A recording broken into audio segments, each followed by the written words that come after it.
Guys, we just got massive news for the entire crypto industry. Despite all the bearish price action and the negative market sentiment, we just saw an official announcement from the President of the United States, Donald Trump, who plans to create a strategic crypto reserve by executive order in the US. Guys, this is not a drill. We've seen rumors of this for months now, and now we see the actual intent from the sitting president of the United States. So in this video, I'm going to give you my thoughts on this matter and break it down. Like, what does this mean for the crypto space? What should you expect?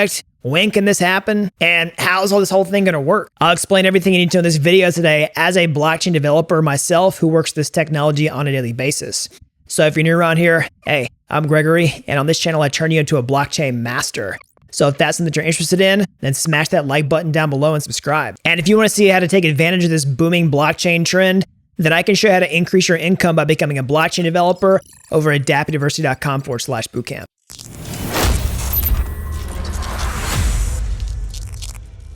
All right, so let's go ahead and jump into this. So obviously nothing I'm saying in this video does that be financial advice. I'm not telling you to buy or sell or hold any cryptocurrency based on this information, but let's jump in. So on Sunday, we saw this official announcement come from President Donald Trump's Truth Social. A U.S. crypto reserve will elevate this critical industry after years of corrupt attacks by the Biden administration, which is why my executive order on digital assets directed by Presidential Working Group to move forward on a crypto strategic reserve that includes Ripple, Solana, and Cardano, and that I will make sure that the US is the crypto capital of the world again. So let's break that down. So first of all, like, what even is a strategic crypto reserve? Well, a strategic reserve is the reserve of a commodity or items that's held back for normal use by governments, organizations, or businesses for a particular strategy or to cope with unexpected events. So basically, it's the United States stockpiling cryptocurrency that they're just going to hold on to. There's other types of reserves like the gold reserve, the uranium reserve, grain, helium. Now, it's also kind of notable here, and I'm reading between the lines just a little bit, is that most of the items in these types of reserves are things like commodities or precious metals.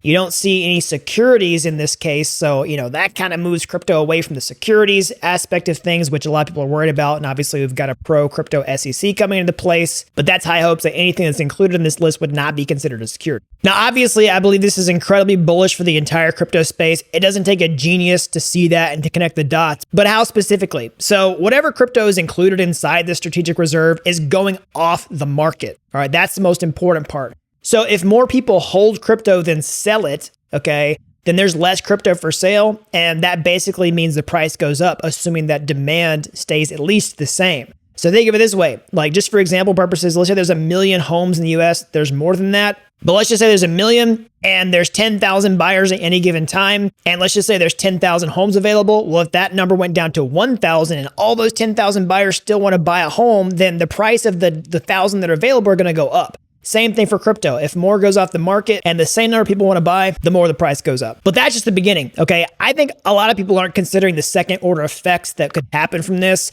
So the first step is obviously the US creating the crypto reserve, taking that crypto off the market. But I don't think that this would be the last reserve, okay, from anybody, and will probably set a trend in my opinion, okay? So what could be next? Well, you move down from the national level, the federal level, to the state level, okay? So basically, what's to stop, different states within the United States actually establishing crypto reserves as well? So I know that states are going to be a lot smaller than the nation, obviously, but if enough states participate, then you actually could see the state reserves get close to equal to what the national reserve is and potentially even surpass it. Then beyond the state level and the US level, what about other countries, okay? It's very possible that the US sets a trend that other countries follow in their footsteps. Now, I know there's a large concentration of wealth inside the United States, and the amount of capital that other nations would have to allocate towards a crypto reserve would be smaller, but it's the same thing with the states, okay? If enough countries do this, then in aggregate, those reserves could get close to equal to what the US has and also surpass it as well. And so the US Strategic Reserve could definitely be the first domino to fall, and that states and other nation entities could get on board, and that would take a lot of crypto off the market, which would be huge for this entire space. Not to mention the fact that when states and nations start holding this stuff, it legitimizes the asset class in the eyes of everyday investors and also institutions. That can get a lot more people on board, sending the demand higher for crypto and the supply that's for sale actually going down, and that could be the perfect storm for prices going up like crazy. Not to mention the number of people who are going to try to front run this opportunity before it goes live. But there's definitely some details to consider. Like, number one, can the president of the United States just snap his fingers and make this a reality? Well, let's look at that. Now, I'm not a political or civics expert, but here's my understanding. So the president can propose the reserve through executive order and direct other federal agencies to study and plan for it, and even repurpose some seized assets within existing legal frameworks. However, he cannot fully establish or fund the reserve without congressional approval. So this will likely, to see the full extent of this, have to go through the legislative body before it becomes a reality. That being said, after the last election, we have the most pro-crypto Congress ever, and it stands to reason that there's a high likelihood that this could come to pass, assuming that's the case. Now, the next thing to consider is what should actually go inside the reserve, okay? When the original announcement came out, there was a lot of surprise because he only mentioned 3 cryptocurrencies, which were Ripple, Solana, and Cardano. And everybody's like, wait, what? What about Bitcoin? What about Ethereum? But his account quickly reposted the original announcement and pledged to also include both Bitcoin and Ethereum into this. But still, the inclusion of these other cryptocurrencies kind of caught a lot of other people off guard. There's a lot of hypothesizing on why this original post said this. Some people think it's basic market research on what a lot of normal crypto investors have in their portfolios.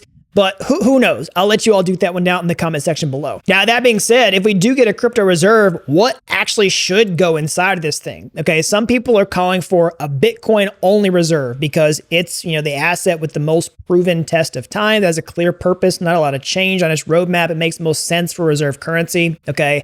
Some people say Bitcoin and Ethereum, basically having part of the settlement layer for the internet and things like DeFi and stable coins. Okay. Some people go with the original proposal of including things like Solana, Cardano, and Ripple. And then finally, others say, hey, maybe we should just take a equally weighted basket of cryptocurrencies like an index fund to basically spread out the risk. So what do you think? What are your thoughts? What should be included in this reserve? Leave your comment down below. Okay, another thing to consider about this reserve is how does this actually get funded? Okay. So there's a couple different ways from my understanding. Number one is the government does have seized cryptocurrency that it's taken from federal cases, things like the Silk Road. From my understanding, it's possible to actually reallocate some of those resources into a strategic reserve, taking them off the market. Another way is basically allocating a portion of the budget to crypto. And from my understanding, either way, any way that this is funded, it likely requires congressional approval before it can go live. So when can this happen? Well, because a lot of this stuff is going to have to go through Congress, I don't think we're going to see this happen like tomorrow. Probably not next week, probably not next month, okay? But if we do have a very pro-crypto Congress, it wouldn't surprise me if we actually saw something like this go live this year. Maybe it takes longer than that. Maybe it takes, through the next year. But my bet, all right, is that it happens before the next midterm elections. Now, finally, obviously, I think this is a bullish thing for the entire crypto space, but we do have to look at the counter arguments, okay? So what are those? Well, some people say this isn't actually a good thing for a few reasons. Number one, it breaks the spirit of decentralization by basically, the decoupling of money from nation states. I can see that, but my counter argument basically it's not the same thing as like a nation controlling the money supply, okay? Like if the US is on the gold standard, like other people can still own gold, but if we have a fiat currency system, basically they're the ones pulling the levers for this entire thing, and we have no control over that. Like if they put crypto in the reserve, like we can still own crypto. The money supply is still a decentralized global thing. Now, another potential counter argument to this is that if something like this can easily be created by executive order, of course, with congressional approval, then it can also just be reversed through executive order and congressional approval. So let's say that in 2029, a new president comes in who's very anti-crypto, and we get a Congress that's very anti-crypto. What if they reverse all this and decide to take the crypto that's in the strategic reserve and just dump it on the marketplace? That could be a really bad thing for the entire space. To me, that does sound like a legitimate counter argument to this, but my view is that, starting this off and actually having a history and a precedent of having a strategic reserve in the US is better to go ahead and do it now, even if we see it undone at some point in the future. Now, finally, the big counter argument is, what if the crypto market's in a nasty correction right now? What if the economy continues to do poorly? We're in a recession or something like that, and we get a crypto reserve. Is it even going to affect the price in the short term? Well, I see that counter argument, but again, I'm not here for short-term thinking. All right, I've been in this space for 8 years now. That's almost a decade. Okay, and my view is really to see this technology come to global mass adoption, and for crypto to really become much bigger than it is today. And a strategic reserve could be a big part of that. And I don't really care about what happens in the first month after this thing's released. I'm looking more for years down the line. So let me know what you think down in the comment section below. Are you excited about a US crypto reserve? Is it a good thing? Is it a bad thing? What cryptos should go inside of here? I want to hear from you. And whenever you're leaving your comment, make sure you smash that like button down below and subscribe. And if you want to take advantage of this booming blockchain industry, then the absolute best way to do that is to increase your income by becoming a blockchain developer. So how can you get started today? Well, you can go to my YouTube homepage. You can find my free courses there. They're like Udemy courses, but they're totally free. And if you like those videos and you want to take the next step, or hey, maybe you want to take a master shortcut entirely, I can show you how to become a blockchain master step-by-step from start to finish over at dappuniversity.com/bootcamp. You really don't have to be an expert to get started today. I've helped people with zero coding experience become real-world blockchain developers in a matter of months. So that's all I've got. Until next time, thanks for watching Dapp University.